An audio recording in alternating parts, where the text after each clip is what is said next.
just the bride. Maggie Gyllenhaal's The Bride is a better experience than Guillermo del Toro's Frankenstein.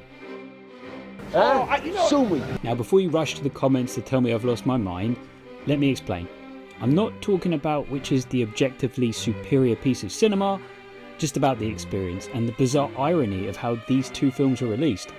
I watched The Bride in IMAX this weekend. It had a massive wide release. Getting a ticket was easy and accessible. Del Toro's Frankenstein, I had to watch that on the couch. It creates this fascinating paradox. The Bride was highly accessible for people to go out and watch, but it's a wild, fever dream style movie that's largely inaccessible to the general movie-going public. Del Toro's film, on the other hand, was completely inaccessible to the theatre-going public, but it delivered a very safe, traditional, meat and potatoes version of the story that mainstream audiences can easily digest. So yeah, I watched Frankenstein at home with my headphones on tonight with my daughter. My phone was buzzing, Amazon delivery at the door. My dog dropped a sloppy chew toy in my lap during the emotional climax because she wanted to play.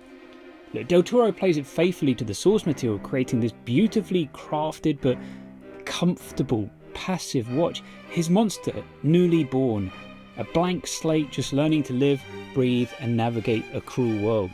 The Bride was the exact opposite, because Gyllenhaal shot large sequences of this film using actual IMAX cameras. So when the aspect ratio opened up, demands your attention. It's visually staggering, completely immersive to an extent. And Christian Bale's monster is a completely different beast. His is over 100 years old. He's had life lessons, he carries a century of baggage, and he's got these wonderfully bizarre quirks, a deep, genuine love for silent cinema. Maggie Gyllenhaal makes this film a family affair, even casting her brother Jake as the silent film star that Bale's monster is obsessed with. And if you've been online lately, social media, that completely safe space with everyone having a rational and calm argument, there's outrage for this. Outrage bait galore. That's bait. Or people are calling it the worst movie-going experience since Cats. They're tearing the film to shreds. So honestly, I went in expecting a disaster, and for the first half of the movie, I was genuinely surprised by how engaged I was. It's wild and it takes massive stylistic swings. In a lot of ways, it feels exactly like the movie that Joker Folie Deux desperately wanted to be, but fell completely flat on delivering. And a huge part of that first half working so well is Jessie, Buckley and Christian Bale. They're terrific together. The film is at its absolute peak when it strips the noise away and focuses on them just surviving. Literally running or driving from sequence to sequence. You can kind of have a set piece and you see them run off together to the next set piece and then they run off together. There's this manic energy there. It hooks you. It plays out some like a gothic Bonnie and Clyde on the run. We have to talk about what Buckley's doing in the role. Gyllenhaal is clearly not interested in playing it safe with any kind of lore. She actually includes Mary Shelley as a character in the film, but someone who literally possesses the bride. So you watch Buckley dip in and out of two completely distinct accents as Shelley takes control. It's quite an achievement. And it's a massive bold choice that places it right alongside the earlier 2026 adaptation or inspiration of For Wuthering Heights. Taking huge liberties and pulling in quirky inspirations. And you want proof of that fever dream? Look no further than the dance number. It's utterly bizarre. The plot literally screeches to a complete halt to accommodate it, but then in a weird twisted way, it becomes part of the narrative.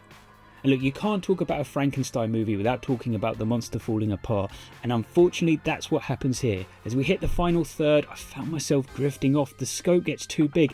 Gyllenhaal leans heavily into a detective angle with Penélope Cruz and Gyllenhaal's real-life husband Peter Sarsgaard. The momentum just dies. For all the bravado and swagger, the loud, unapologetic, here comes the motherfucking bride energy, the film ultimately cannot cash the checks that it writes. A real Frankenstein of a film. And the film literally ends with the song Monster Mash playing.